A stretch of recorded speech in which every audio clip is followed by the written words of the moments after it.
As a rapper, does it bother you to rap over a beat that somebody else has?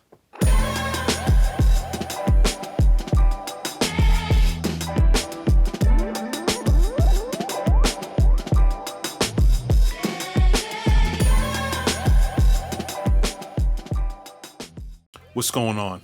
My name is First Official. I'm a producer from Boston, Massachusetts. Been making beats now for almost 20 years, selling beats online for almost 5. And, you know, I'd have to say before I started selling beats online, I never really thought about the idea of, rappers using, or different rappers using the same beat to create a song, even though it's really, if I think about it, it's not like something that's foreign to hip hop, or even if we think about some other genres of music, but definitely with hip hop. Like when I think about, coming up when I was younger, before I even started producing, it was kind of a typical thing for independent artists to get industry beats, and they'd rap over those industry beats and put them out on their own mixtapes, and that was literally like a norm. And obviously there was a different kind of like reaction that you can get, because if you killed that industry beat, then obviously it put you on it kind of gave you a little bit of a buzz if you did a really good job of it and people actually heard it, obviously.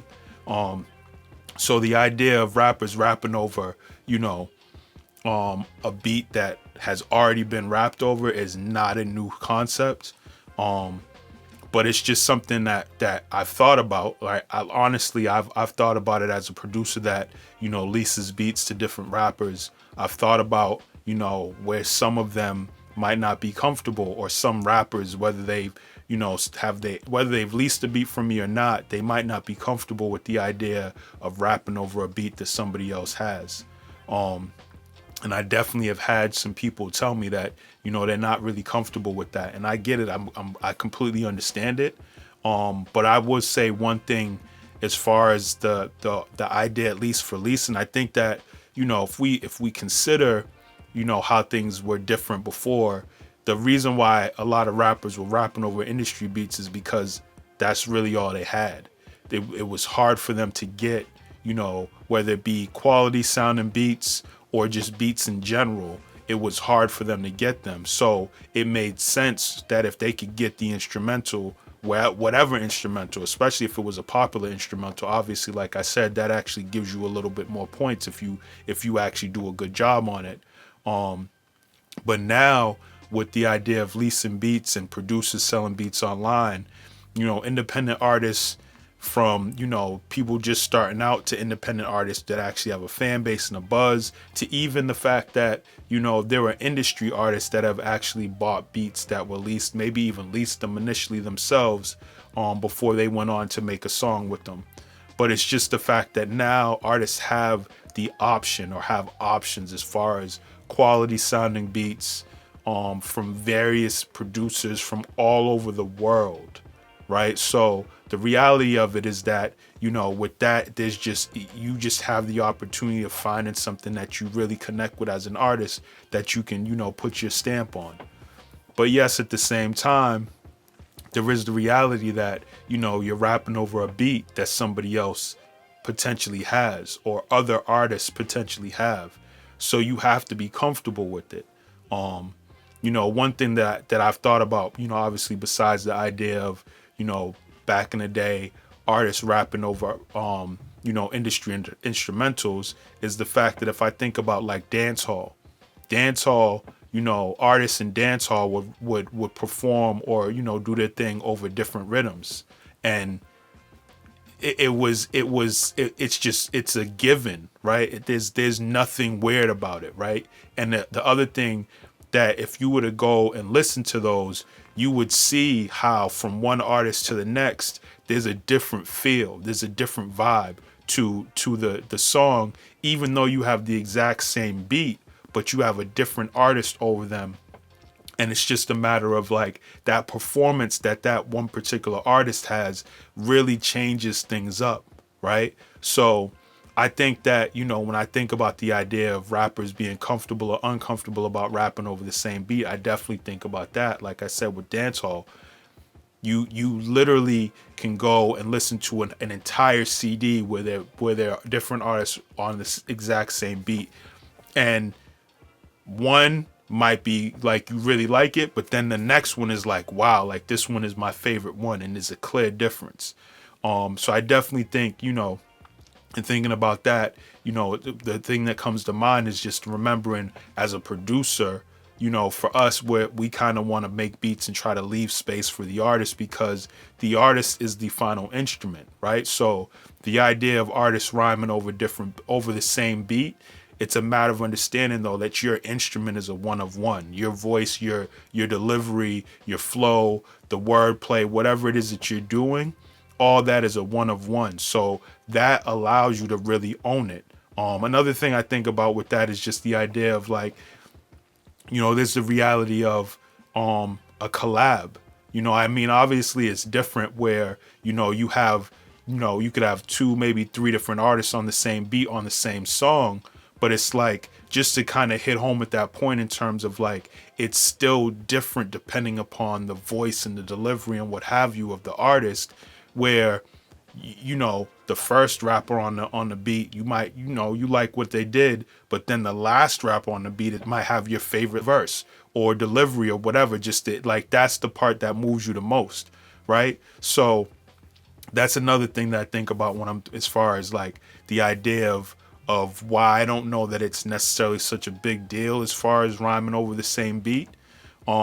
There's also the reality of, if you take all your favorite songs and you remove the artist that was on that song and you just replaced it with a different artist, it's not the same, right? So I definitely think that it's a matter of like understanding, I think, as producers definitely, but then even as artists, that, the idea of having different artists on the same beat, yeah, it can be something which is seems a little weird, but at the end of the day, it's all about what you do on that beat.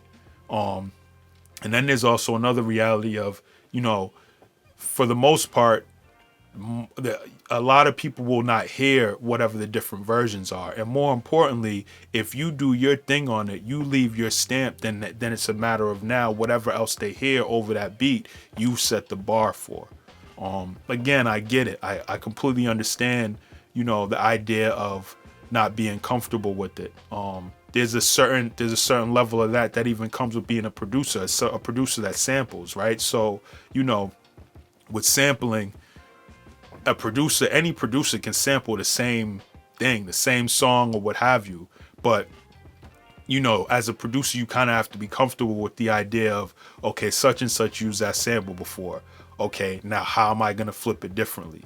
And I think that also plays into it even for a producer, just the idea of like, there are probably some producers that would say like, nah, I can't use that sample, such and such used it.